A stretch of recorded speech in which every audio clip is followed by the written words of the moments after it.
Advantage and disadvantage ng DIY immersive hot paraffin wax sa chain. Mas efficient ba ang bawat pedal? At mas malinis ba ang chain kahit 200 km na? At mas mape-prevent ba ang premature wear ng parts? A short answer is yes. Dito lang nagkakatalo kasi na-try ko na din yan. Kaso kami, at lalo dito sa atin sa Pinas, ang chain waxing is best for race day application, long rides, at more on dry season. Kasi pagdating sa wet, walang the best na lube. The best lube sa ganyang panay ulan ng ulan is reapply lang ng reapply. Kung dry season, lahat ng nabanggit mo na advantage, totoo yun sa wax. Kaso hindi nila sinasabi, pang dry season lang talaga siya. Sa pagpedal, basta hindi nabasa yung kadena mo, mas efficient siya. Tsaka yun nga, kung dry season. Pero kung gusto mo ng best of both worlds, ang pinaka the best is bumili kayo ng mga wax-based na mga lubricant. Kasi tumatagal siya hanggat dry ang season, pero kung nagkabasahan, pwede ka lang mag-reapply uli. Ang pinaka ma-recommend ko dyan is yung lagi kong gamit sa race day, which is Squirt, and yung Black Ox na na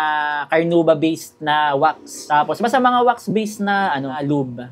Yun ang mas prefer ko. Pero kung yun nga, kung race day application, mostly dry, hindi naman tag-ulan, go with the pure paraffin. Negative lang is hassle talaga. Tsaka dapat sobrang linis ng Oo, as in. Dapat, hanggat kaya nga, dapat ultrasonic. I-ultrasonic eh. Kung kakarera ka, kung worth it, kung sa worth it. So, base pa rin sa'yo sa paggagamitan.